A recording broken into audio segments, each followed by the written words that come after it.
Hello guys, my name is Anna and I vlog daily from Ukraine since the start of brutal Russian invasion. So if you want to know more about real life in my country during these challenging times and you support Ukraine, please subscribe. This is the easiest way to demonstrate your solidarity and spread information about Ukrainian victories and Russian war crimes.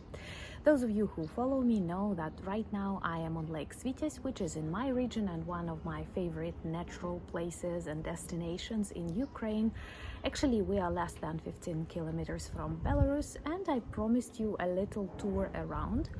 I still feel very uncomfortable filming outside. Literally, there are people waiting for their pizzas and coffees near me, and I look weird. But you know that I love you, and I would do anything to make it more interesting and, I don't know, to make you feel Ukraine better. As someone of my subscribers beautifully said, not describing Ukraine, not informing about Ukraine, but the car passing by, but connecting with Ukraine.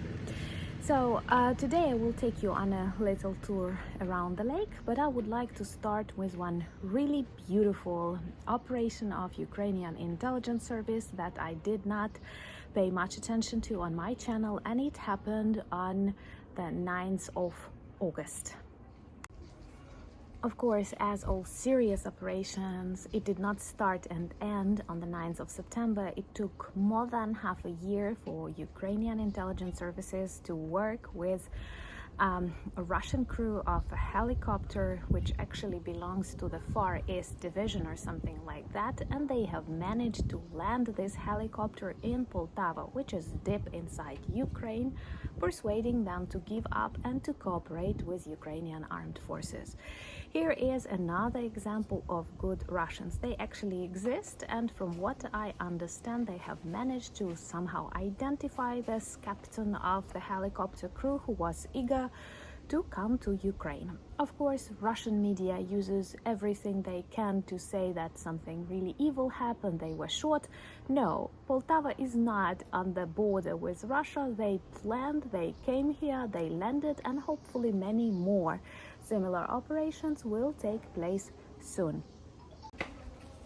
Thank you for buying me coffees and providing me with energy and resources for more videos. Please forgive outside sounds, children running around, but that's natural and that's the real vlog then.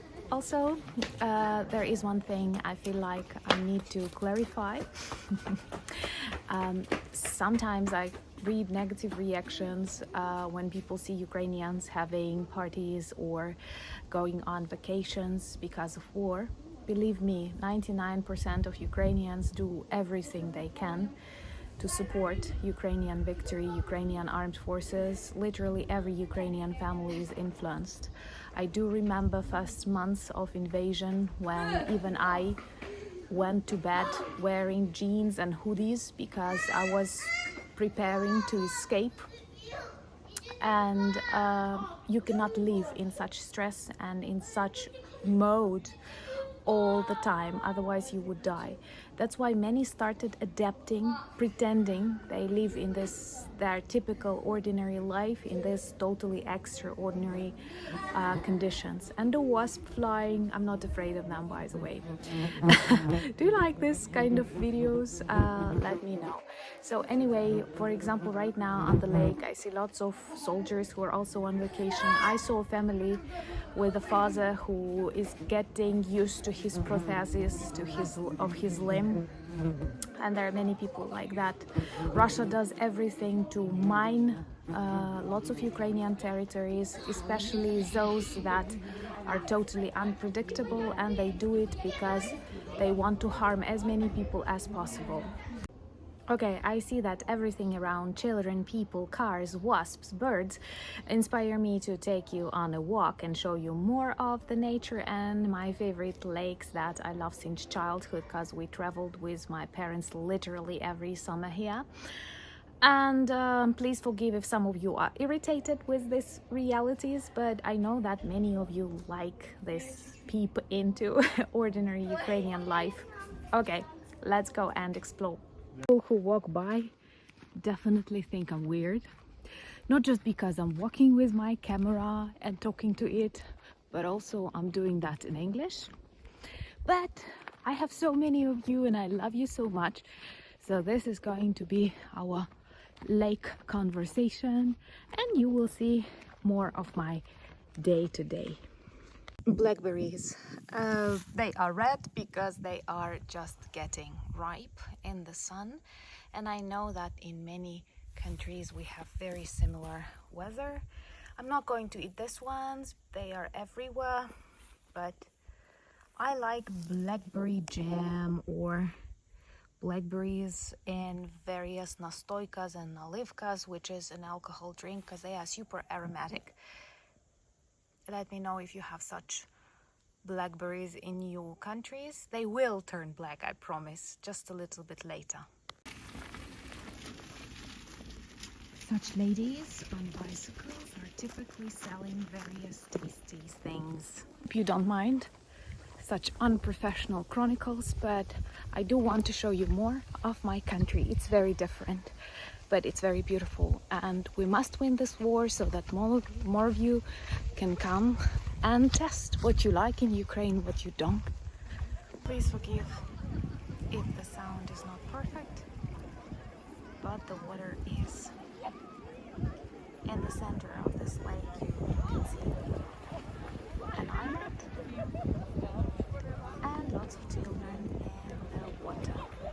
It is still really warm, and I do plan to swim today too.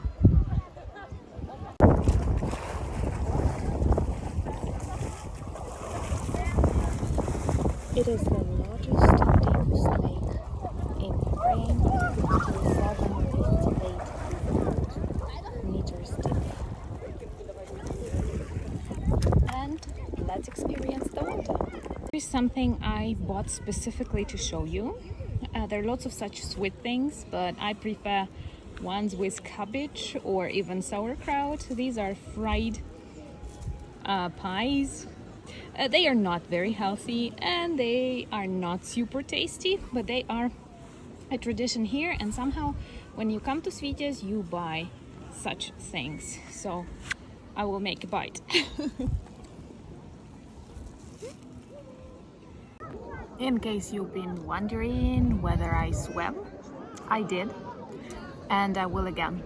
The water is super warm, the temperature outside is really high, and I love swimming. Actually, I'm a good swimmer. Reading is always good on the beach. There are many churches in Ukraine, by the way. They are everywhere, and in my region often they are painted blue. It's like the color of a lake and the color of the sky. There is something that I will show you right now, and we can literally call it Soviet cultural heritage, but it's actually nice, and I shared it on Instagram. By the way, subscribe to my Instagram. The link is below this video, and someone compared it to ancient Roman mosaic.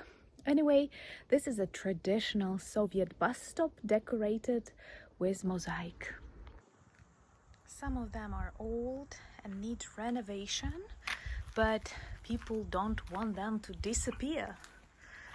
I honestly do not understand what this scene shows. Is it mother, father and lover? Because she does not look like the daughter or a sister, but anyway, this is how it all looks. Let me know what you think. Let me know what do you think about such formats of our vlogs. I hope I managed to combine some really important things with some fun in one of my favorite on the planet places. I do hope the day when it is safe to travel to Ukraine comes soon, and you will be able to discover more of my country. Thank you so much for buying me coffees, becoming my patrons. Subscribe to my Instagram, Twitter and Threads. All the links are below this video.